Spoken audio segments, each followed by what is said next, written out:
Hi guys, James here. Before we get started with today's show, I just wanted to let you know that very sadly a former guest has died, has sadly passed away. It is Andre Barrow.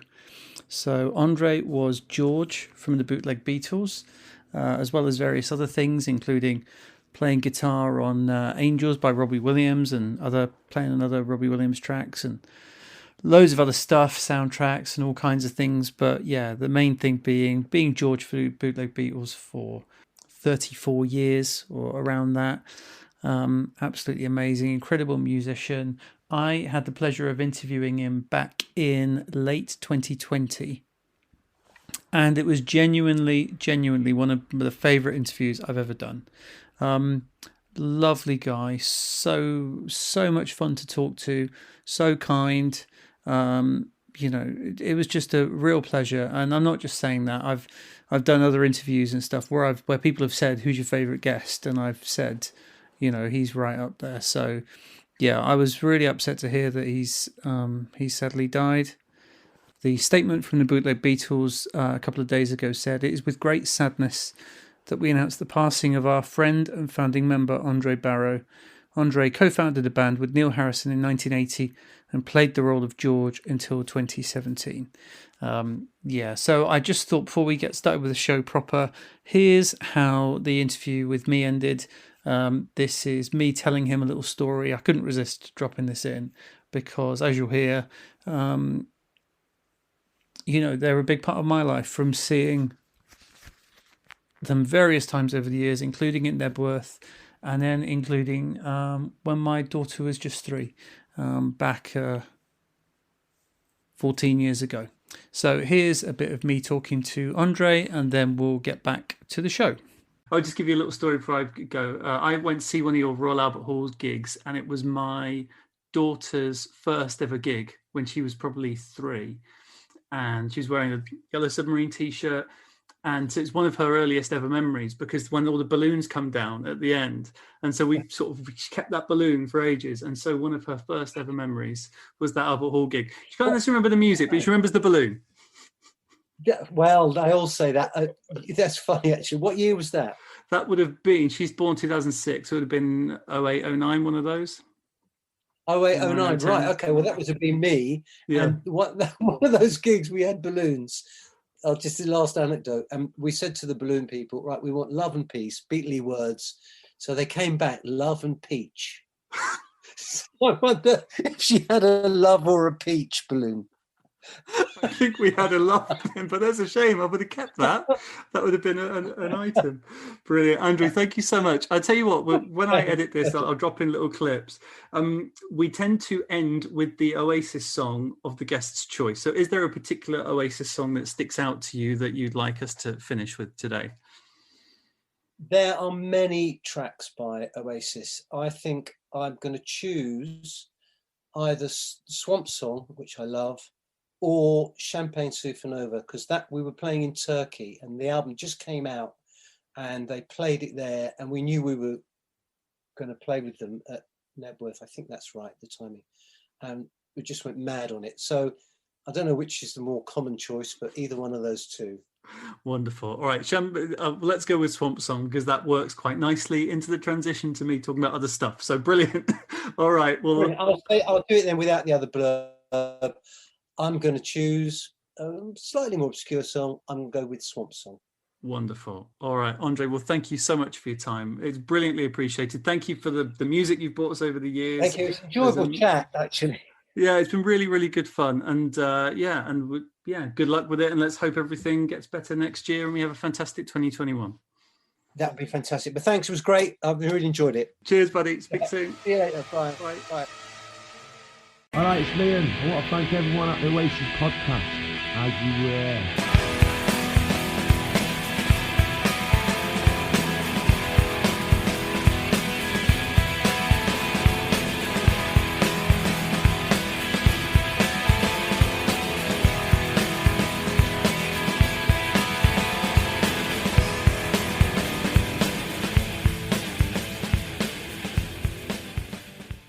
Hello and welcome back to the Oasis Podcast, the ultimate audio guide to Oasis. Hope you guys are all right. It's been another busy week in the world of the Gallagher brothers, as we've had Liam off in Japan and then apparently in Mongolia, but he's also been photographed in Los Angeles, so who knows what's going on there. And Noel has been very busy. He did a live interview thing in Kingston, which we're going to be talking about, and he was also live big gig in Manchester and also in Hardwick. He's been all over the place, so it's been a busy one for both the brothers. Today we've got an interview with Cy from the Champagne Supernova. If you watched the Liam Knebworth film last year, you'll remember Cy. He's from Halifax. He's got the converted bar in his back garden, which is super cool.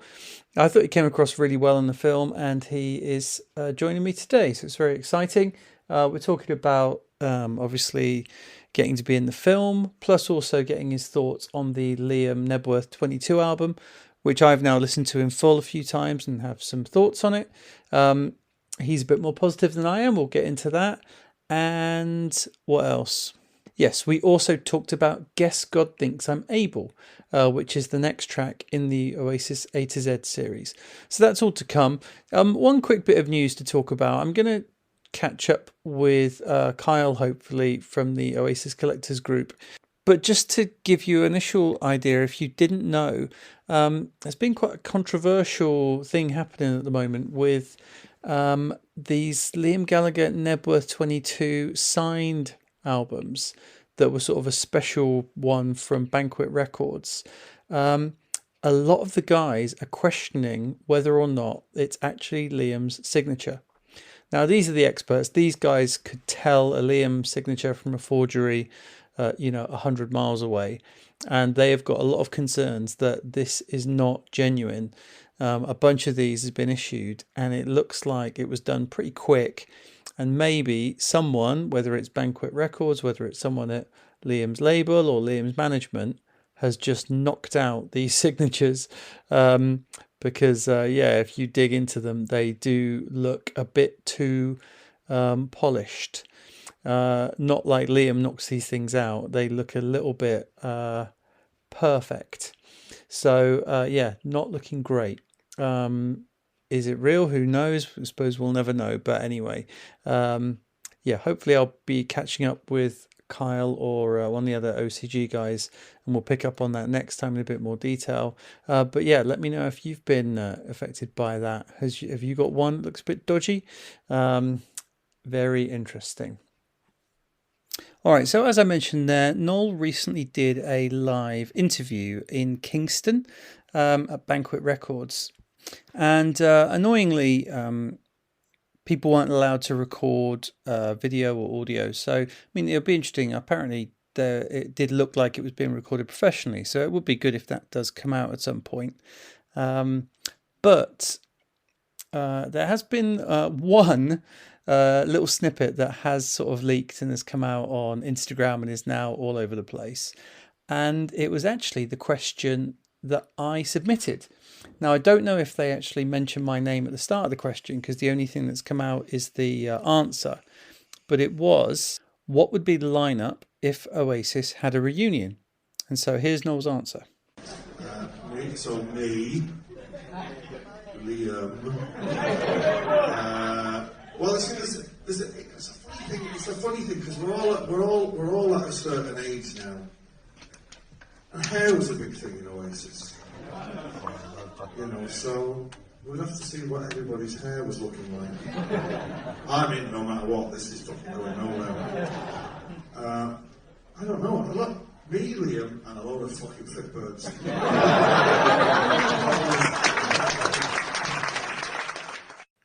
So as you can hear there, he's pretty much dodged the question, which is a bit annoying, but to be expected. I'm surprised that it got picked and asked, actually.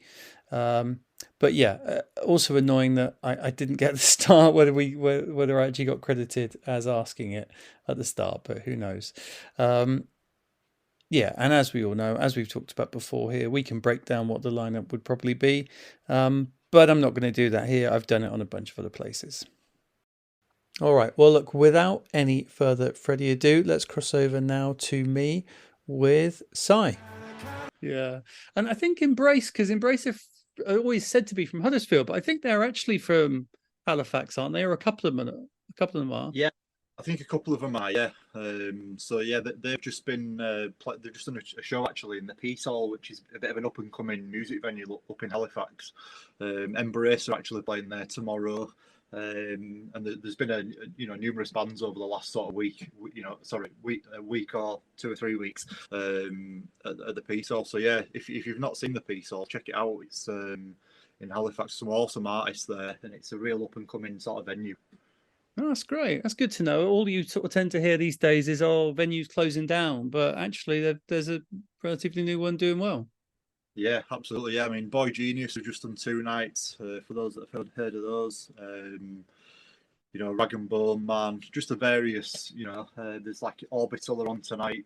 So there's been some sort of dance events, but yeah, just your traditional gigs as well.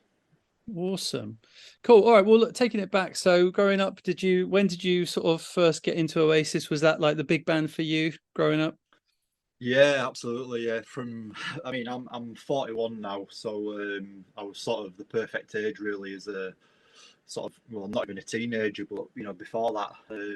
I guess I said in the movie, it was just that age where you're trying to find yourself really, and the band just came at that sort of just the right time. Myself and a few of my friends, and we just latched onto this band straight away, and yeah, it shapes your life. Whether it's sort of looking back now, the haircut, the way you dress, the way you not taught necessarily, although we're northern, we're not from Manchester, but definitely relatable. Drinking, listening to the music, maybe a bit of underage drinking back in the day with the Oasis blasting out.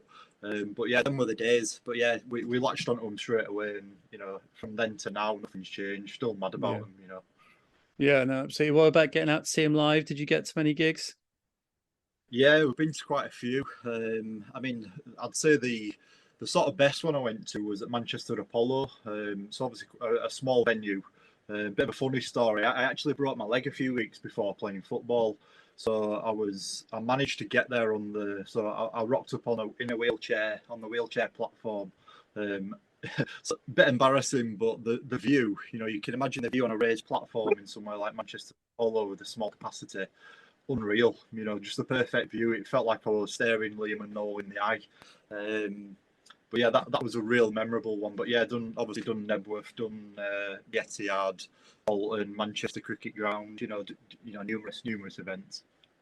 Awesome, quality. And what about when? And how did the Supernova come about? A lockdown project, was it? Like many of us had. Yeah, it was. Yeah, absolutely. Never in the pipeline, really. And then we had a couple of holidays cancelled, as a lot of people did, and getting the refund, and I guess the difficult conversation with the wife, trying to influence her that we definitely need a bar in the garden. I don't think she didn't take much to convince her. Let's put it that way. But then, yeah, deciding it was going to be Oasis themed and Liam themed, and going down that route.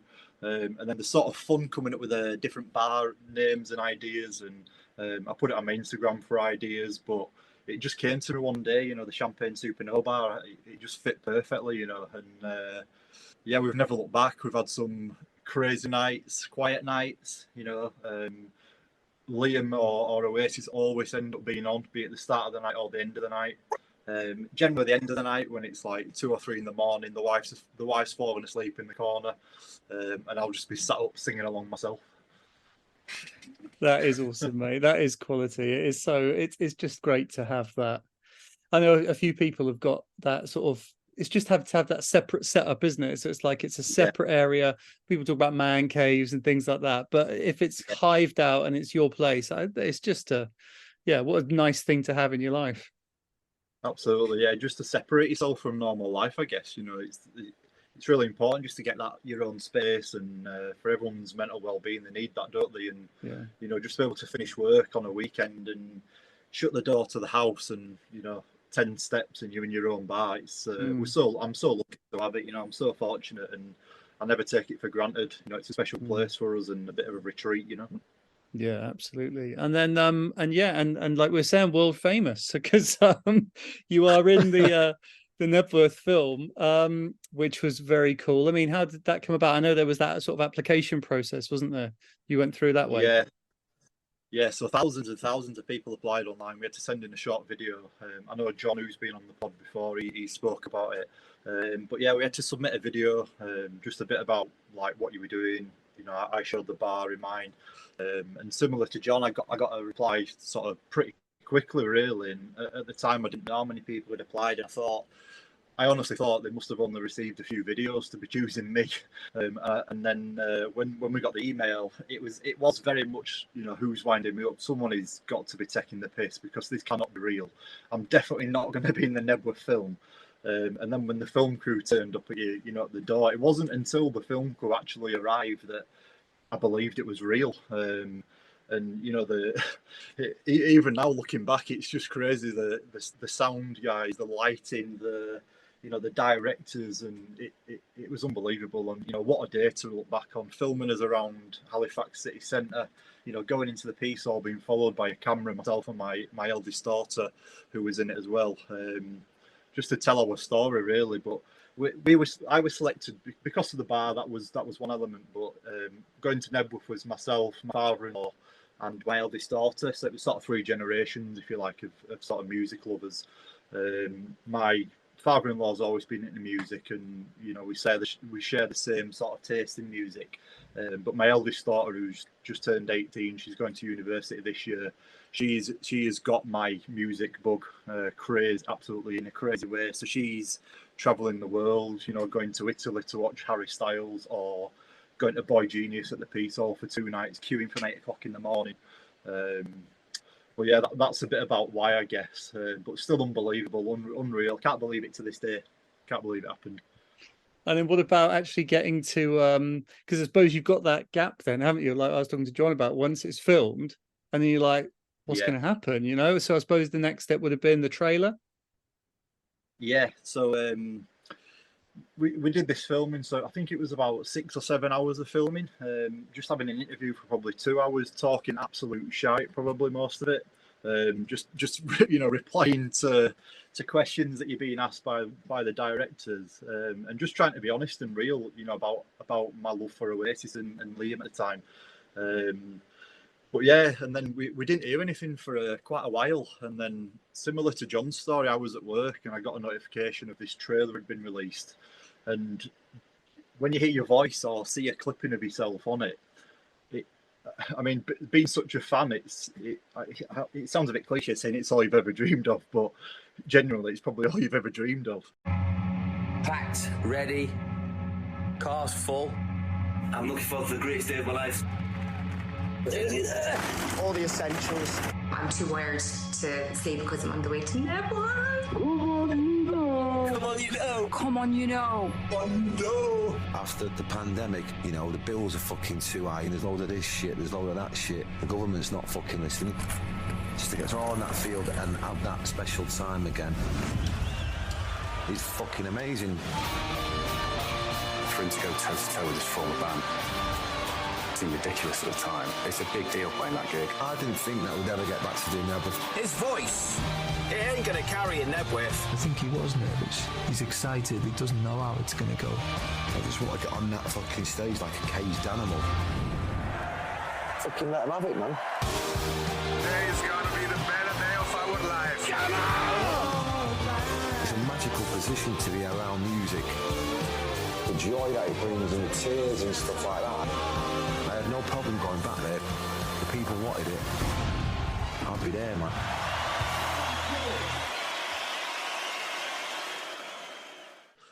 Especially looking back at where it all began all those years ago, you know, 20 odd years ago.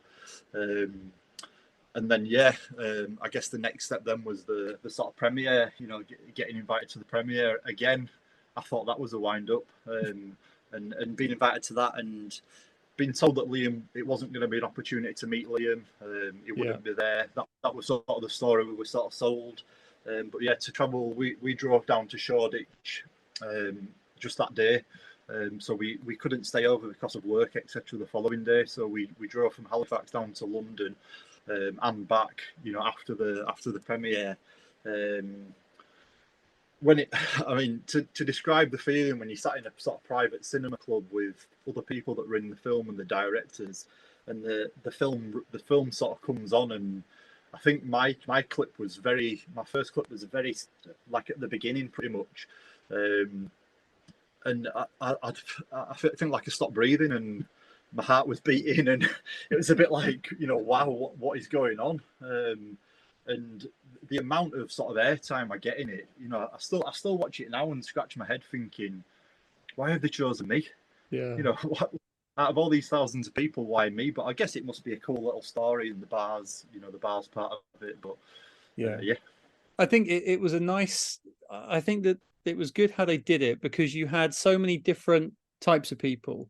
Because like we're a similar age, so you're like an OG, and you're one of the guys like, like people that are collectors, and so they needed someone at that sort of type. If it was like 5 40-year-old geezers that have got like Liam shrines and stuff, then it would have been too much. But so then you've got little Adrena, you've got the girl in Belgium, you've got John and his kid, and I thought that was really, so it was like you had to get those different sort of aspects, didn't you? I thought they did that really well. So you were like the representative of 40-year-old geezers with a Liam shrine.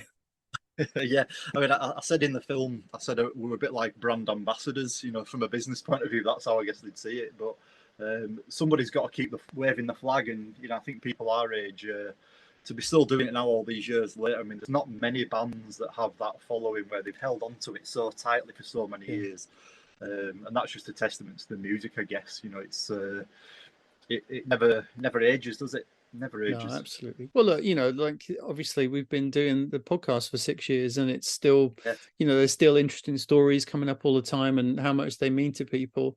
And like the Oasis Collectors Group, the fact there are, I mean, how many people in the country have got like a bar like you for, I don't know, The Cure or U2 or whatever. I mean, I'm sure there's probably a couple, but so many people that I know have got a massive collection of Oasis stuff, have got that they collect the autographs, they collect the posters and whatever, or they're buying the vinyl. So hence Liam going to #1 with the vinyl, well, that doesn't happen for Duran, does it? You know what I mean? This is and it might be for like a 25th anniversary, but just a random kind of live album, Exactly. Of old songs, and some of his new stuff. But I mean, what an achievement. And for those who sort of ever questioned whether Liam could make it by himself, I think this album, I think the ease that it's gone to #1 as well. I know there's been a little bit of promo around it, but I think the music speaks for itself. I think it's taken itself there, really.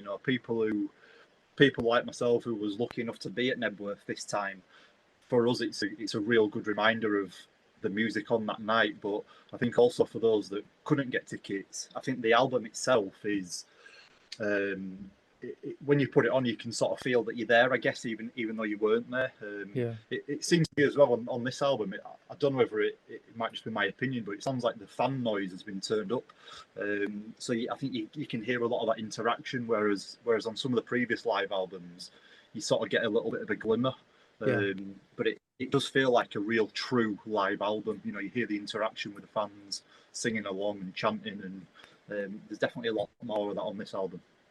Yeah, I agree. I think that's one thing that I really like about this album. The mix is, and obviously when you've got a crowd like Knebworth, it was funny. I listened to it in full the other day while I was driving, and then when Spotify then auto plays whatever, and it went on to play tracks from the Noel live album, The Dreams We Have as Children, where obviously it's a much smaller crowd, and often you get that in the in those smaller live things where you can hear the individual woos and things like that, whereas or like even interacting with people and stuff. But obviously Knebworth, it was just so big that you just get but I think they mixed it well, because it wasn't so loud that it sort of impacted the songs. It was almost just like an extra instrument in the songs. You know what I mean?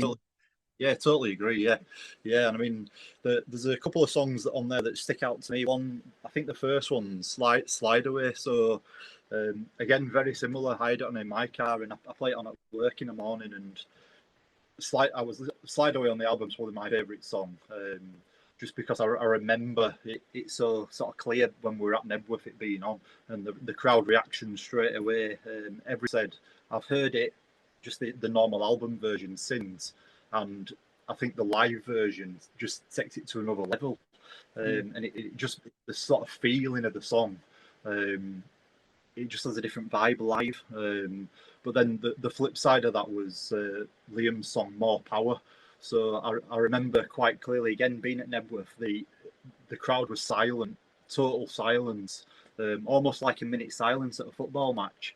And when the sort of the choir come on, I think it's like a local school choir or something, just some young children, and I remember the silence, sort of a bit chilling, a bit of a chilling silence. And then, when that...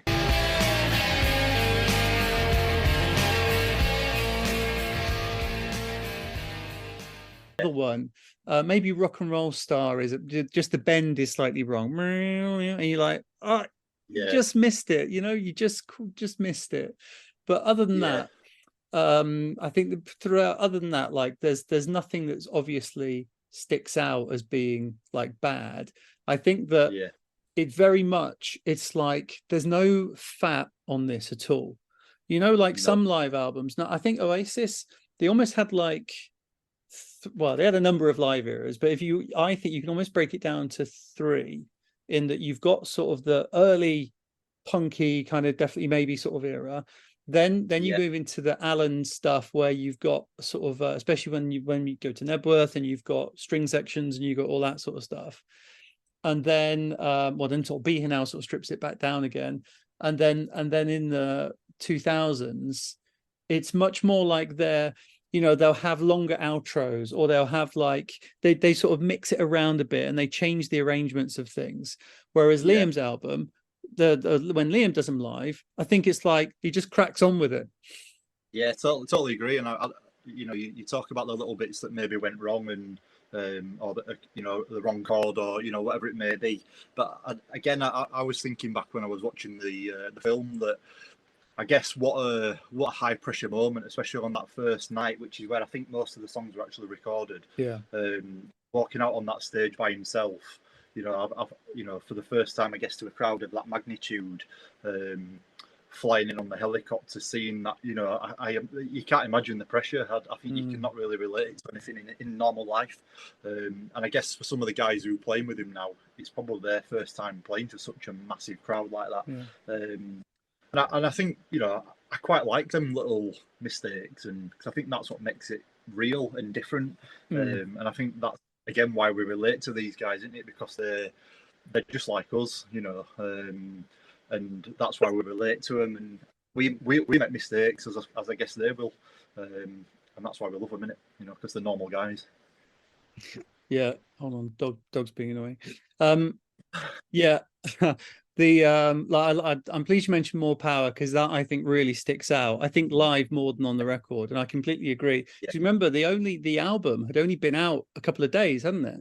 So a lot of tracks like More Power and things, you could actually hear it, and people weren't belting it out. Because so one of the criticisms I had of the gig was, when I did sort of the review after going, was that everyone's so keen to sing along to, especially to all of the guitar riffs as well. So, and some might say everyone's going da da da da da da da da, and you're like, okay, you could just shut up though and just enjoy the vibe. So when Liam was playing the like your Diamond in the Dark or More Power or Come On, like there was a bit more, you could actually appreciate them more because you could listen to it, which I thought was really good.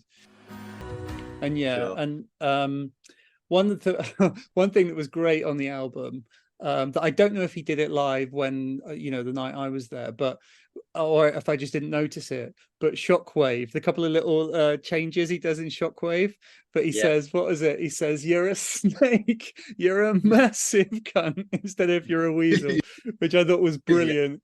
And then there's the one about hanging out with Bono, isn't there? He says, I can't remember the exact line, but you just go, oh, brilliant. Well done, Liam. Love it.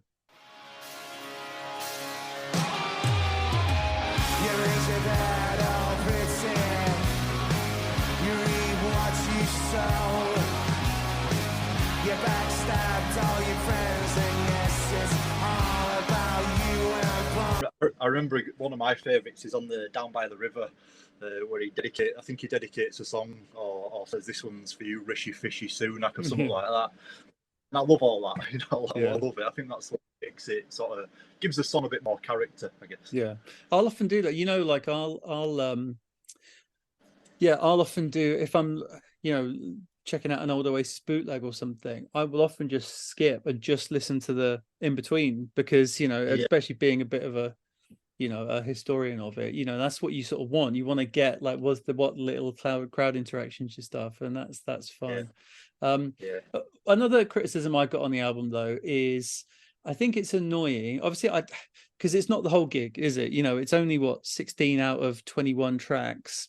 And I understand, look, the whole point of this really is for the vinyl. And so, obviously you couldn't fit it unless you were going to go to a triple vinyl, I imagine. Like you couldn't fit it on a double vinyl.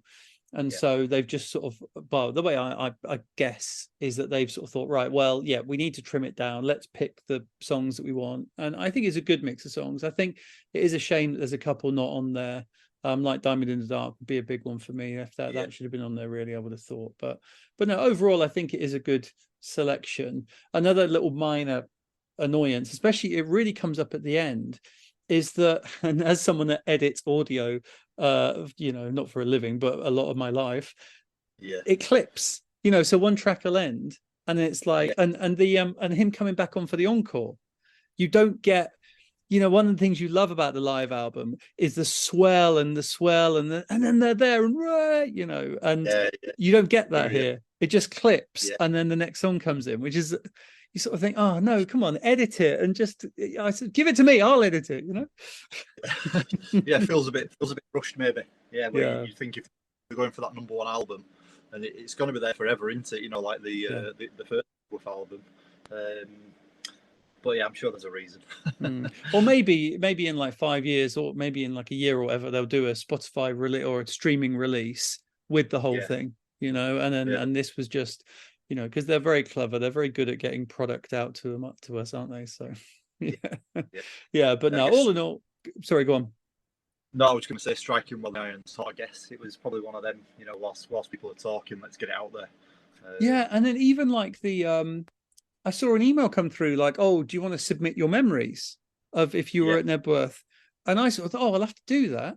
And then the next thing I know, I was seeing like Karen Kelly, who I'm friends with, Twitter, saying, oh, it's just come out and I'm featured on it. I was like, it was only like 3 days ago they asked for it. So I don't know if they had asked for it previous or what. I don't know. But did you see that? Well, on the digital, that limited edition on, is it Serenade? I submitted one and I managed to get on that as well myself. Are you on it? But was it literally like 3 days before or something? Not much. I'm just trying to think when I submitted it. I submitted it when I was on holiday in Cornwall and it came through. So I nipped upstairs to the bedroom upstairs and just did a little secret recording. And I think it must have been maybe a week or two after. But we didn't get notified that we were going to be on it. It was one of them where I think you had to pay 20 quid, hoping that you were going to be on it. So there was no sort of, you're going to be on it, here's a free copy, or you're on it, right. But there's the option to buy it if you want. You had to pay the 20 quid and, spending an hour and a half sort of scrolling through it to see if you were on it. But yeah, luckily enough. But I'm a proper lucky bastard. Like I'm getting on the Knebworth film and then getting on that as well. That sums me up. I must be one of the lucky bastard. Well, but you got to be in it to win it, haven't you? So that's the thing. You actually applied, and I didn't apply. You actually went out your way. You applied. You took the time to do it. So, ultimately, if you push yourself forward for these things, then you'll have a chance. So, yeah. Cool. All right. Yeah. Awesome. No, well, that's it. That's it forever, isn't it? You're part of Oasis history forever, mate. There you go. Yeah, absolutely. Couldn't be any prouder.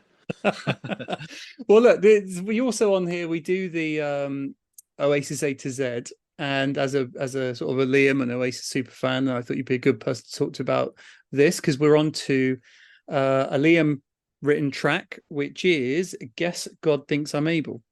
So yeah, this is an interesting one. I'm going to just have a quick look of where it ended up in my ranking.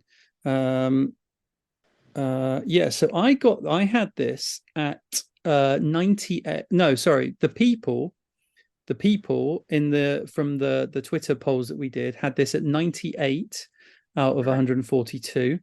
So, in the bottom half, understandably. And I had it at 108. So I had it a little bit lower again. So it averaged, out of 5, averaged 3.37. But yeah, what's your overall thoughts on that one? I think it's a pretty cool song. It's probably not one that you'd go to, but I think picking up sort of "Don't Believe the Truth" and going through some of the sort of songs on that album. I mean, it's one that Liam's written. So being a bigger Liam fan than an old fan, I do jump to sort of the ones that Liam's written. It could be a bit of a love song, couldn't it? That's how, I guess, if you listen to it for the first time, it could be a bit of a love song. Let's go find a rainbow. Some of the lyrics that are within it. But then I know there's a couple of funny stories sort of linked to it, which I've sort of picked up on over the last few days, sort of looking a bit more into it, which is, I guess, the word Abel. So I think Noel thought it was God thinks I'm able, as in able-bodied, but I think it's a reference to something in the Bible, the story of Abel and Cain, I think it is, where Cain ends up murdering Abel. So I think Liam sort of written it as a bit of a... I think Liam described it as it's when sort of two people become one. So I think Liam's quote, I've wrote it down, he said, it's me and our kid, or me and you, two people who are opposite who become one. But then Noel, in Noel's quote, Noel picks up that Cain murders Abel. So I think Liam sort of right, a bit of a... Liam wrote it as a bit of an olive branch, but Noel quickly turned it into I guess the negative side of it. But no, I think it's a cool song. I think it's got a really cool opening to it, and I think Liam's vocal on it's strong. And I pick up on, with the songs that Liam writes, I always pick up on the fact that I think Liam gives it a bit more, because he's written the song. I guess he's got a point to prove. He's not he wasn't the premier sort of songwriter in his time, was he? And I guess he's always sort of got that. He's going to be a step behind Noel in the songwriting, but it's like he tries to counteract that with giving the vocal a bit more welly, which I certainly picked up on that song. I think it's interesting when Liam sings, because you can hear with Liam that he's written it on an acoustic guitar, because you can always, all of his songs have that feel, and you can tell, because he isn't a professional songwriter and he doesn't know like the little tricks or the little, how to do a key change or how to do, just the way that Noel can just, glide through, and it's a bit more impressive or it's a bit more complex. Whereas Liam stuff doesn't. It's you can tell he's like, okay, I've got a good chord sequence there and a nice bit of melody, and then another bit and a nice bit of melody, and then that's it done. And that tends to be what it is with him. And so it's funny, because if you're, for a band, that's not normally the case. A sort of an amateur songwriter doesn't normally get to write songs on albums. So, so it is a bit unusual you get a song like that on an album. But actually there's something to really enjoy about it. And it is, and I think it is nice, that nice sort of play on words. Just breaking it down. So obviously you get the verse, which is that I could be your lover, you could be your mine, we go on forever till the end of time. That then repeats, with some different words. Chorus, let's get along, there's nothing here to do, let's go find a rainbow. That's probably my least favorite bit in the song. Let's go find a rainbow. Paint the whole world with a rainbow.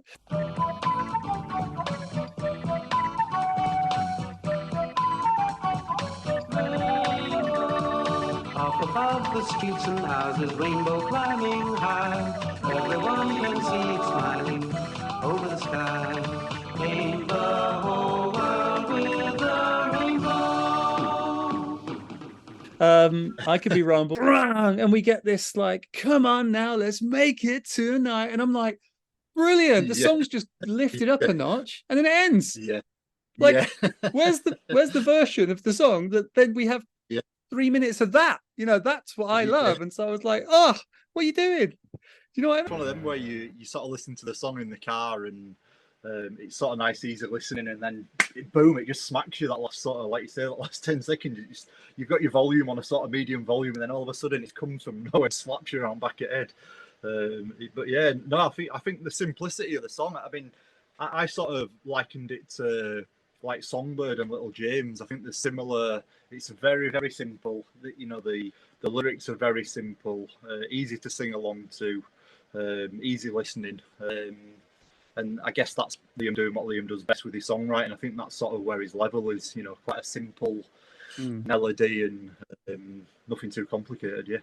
Yeah, and just saying where it was in the album, but yeah, so it's the 7th track on there, and we've got so it's a funny run of songs on the album, because you've got, so I suppose it's like the second half. You kick off with Meaning of Soul, and then you get Guess God Thinks I'm Able. So you got 2 Liam songs in a row, and then you go into Part of the Queue, Keep the Dream Alive, A Bell Will Ring, and Let There Be Love. So it's a funny kind of so it's there in the second half. So I think it's like often with placings, I think it's about right for me to be, you're not going to start with that, and you're probably not going to end with it because you want something epic and big to end it. But yeah, I think it's like, okay, we're in the middle of the album. We've just had Meaning of Soul, which is quite an aggressive little one. So then we have this sort of... You say it's a bit strange having 2 Williams back to back. I'm not sure where that sort of decision came from, but I guess it sort of helped to flow the album in terms of the simplicity of those 2 songs side by side.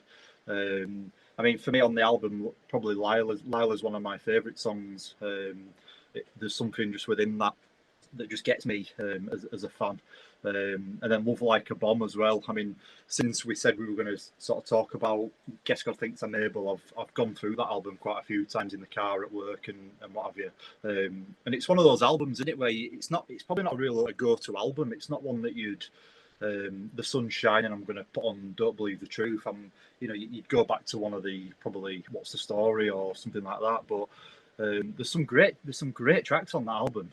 Some real like uplifting, getting you going tracks. And yeah, I mean, if people have not listened to that album for a while, stick it on, because it's you can listen start to finish, and it sort of goes up and down. It's a bit of a roller coaster album. That's my thoughts on it.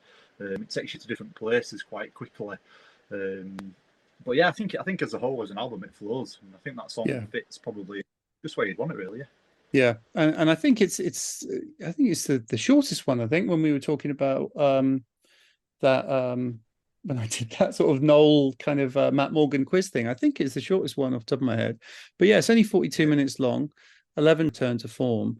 At the time, I just sort of, this sort of Heathen Chemistry into this was probably my like lowest point as an Oasis fan. I just thought it's good, but it didn't blow me away. I mean, tracks like Importance of Being Idle I thought were brilliant. But then really for me it was then Dig Out Your Soul coming out. I was like, right, Oasis are back, here we go.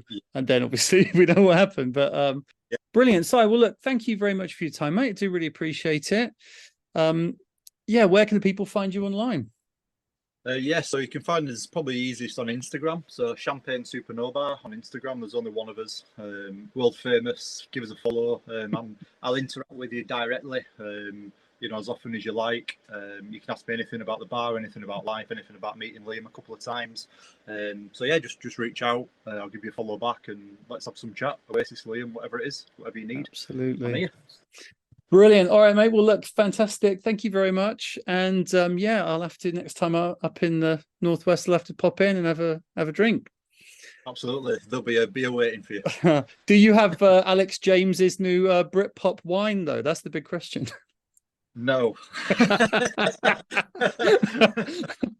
And on that bombshell.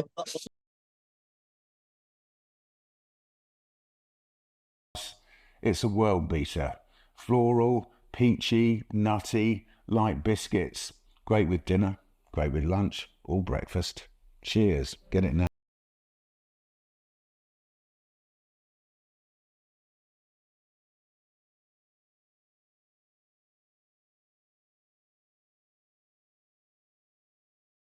enjoyed that. It was really, really good to catch up with Si. Make sure you go and follow the Champagne Super No Bar.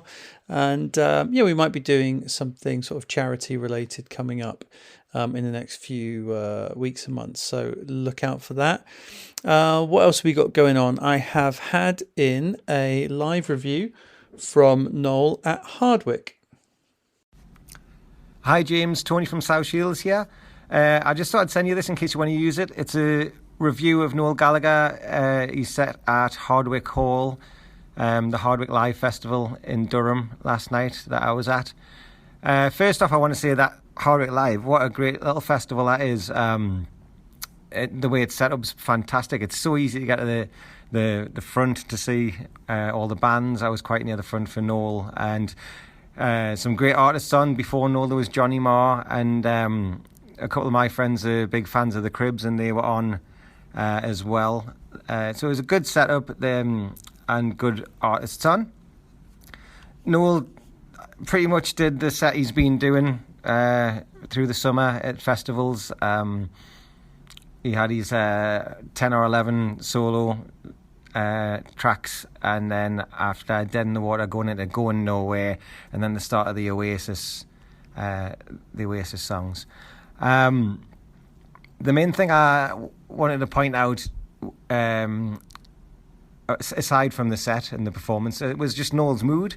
He just seemed in a really good mood. It was proper good Noel Gallagher banter, really, because I've seen him a lot of times, and a few times in Newcastle he's not been in the mood or something, and some of his banter just has turned a bit nasty, where this was excellent. Obviously with Man City playing Newcastle the night before, there was a lot of banter with the Newcastle fans about, I thought you were going to be the new big thing, I thought you were going to batter us, you're still fucking shit, all that kind of stuff, which, Noel puts it across in a very Noel Gallagher way and makes it extremely funny. And me being a Sunderland fan, I thought it was hilarious.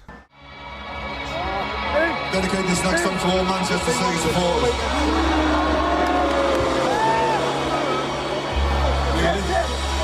Really? Fucking happened yesterday.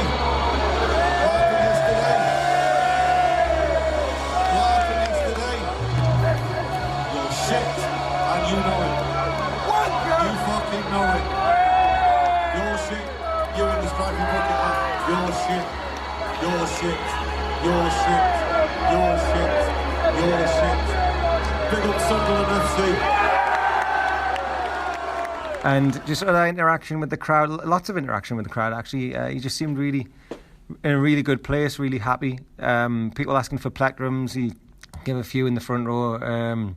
Some plectrums, well, not without taking the mick out of them first for the names or whatever.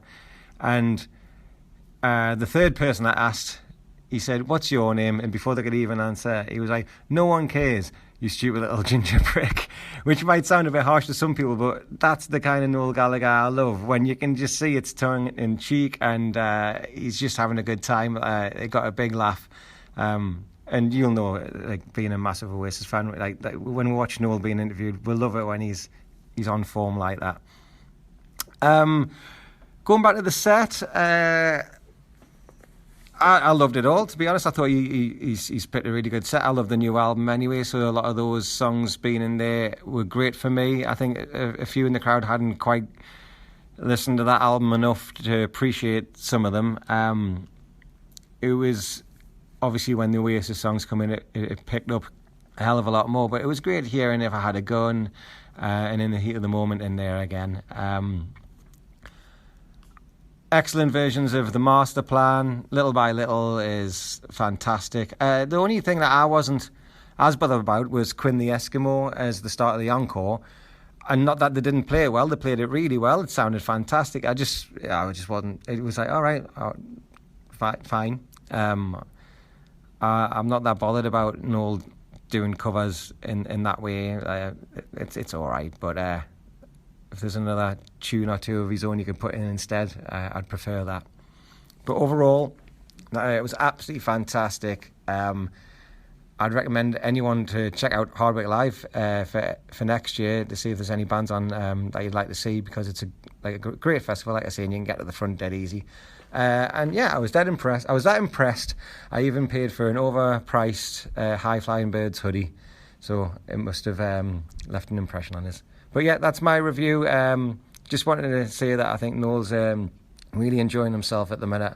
And hopefully that'll lead to some excellent music again coming out soon. Cheers. Thank you very much, Tony. Really appreciate that. Thank you very much for pinging that over. It's great, isn't it? Noel getting out to these places up in the northeast, and I see James Hargreaves did a video actually about picking up on Noel having a go at the Newcastle fans. So that's all good fun. All right. Also, our friend Andy Rogers, who's very active on the Discord page, and he was Alan McGee in my little Alan McGee sketch from a few months ago. He manages a band called EH52, and they have a single out called The Hills. So here's a little message from Andy, and here's a bit of The Hills from EH52. Hi everyone at the Oasis Podcast, this is Andy. I'd like to thank James for letting me share the band I'm managing's new single. The band's called EH52 and the new single is called The Hills, and it's out on the 25th of August. And if you can follow them all on your normal streaming platforms, it'd be much appreciated. When you can't find time to cure your ills and you can't see the way, but over the hills there's a future over there. Strange man said as he puts fake promises in your head that you see through light and you keep on running from nothing and everything. When you see blue lights at the end of the road, you get closer and closer like you'll never know. You say where you come from, no way. In time is slow. You better not going home after one last drink in this hole where you spend time money. Things don't look funny. Somebody bought me a taxi so I can like walk to the backseat now.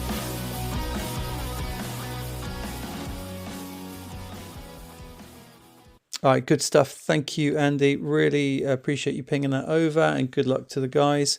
Always happy to support new music. If you want to get in touch, best way to do it is drop me an MP3 over to oasispod@gmail.com and intro it. You know, I always like to hear from whether it's the band or the manager or whoever you are in relation to the music. Drop me a message. Let me know a bit about it. That's always better. All right, that will do it. So until next time, thank you very much for listening. Make sure you're following everywhere you should be following. Feel free to drop me an email, as I said, oasispod@gmail.com, and go and give us a follow over on YouTube. All right, that'll do it for today.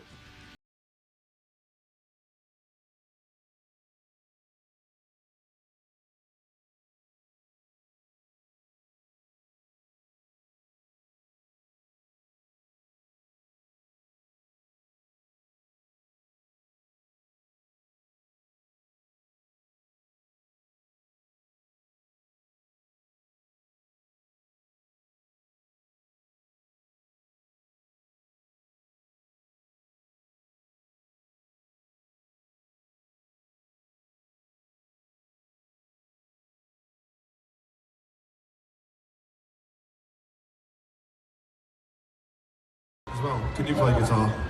Can you play guitar? Can you? What kind of guitar have you got? A red one? That doesn't count. You got one of these? You know, where do you work? In the City of London as well? Excuse me, lady with glasses on, even though you can let me down there, can you give that collection to that girl there?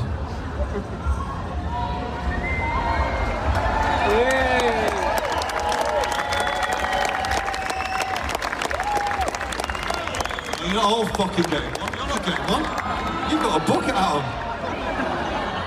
And you ginger. Get to ginger Jordan. Get out of it. I'd rather fucking try and eat that than give it to you. Sorry? What's your name? No one gives a shit what your name is. You little ginger prick. Fuck off. Dedicate this last song to Eddie Howe and all the fucking Toon Army. We'll fucking see you somewhere down the road. Good night. How dare you, little jabroni, come on the rock show and not even have the class to introduce yourself? What is your name? I told you. It doesn't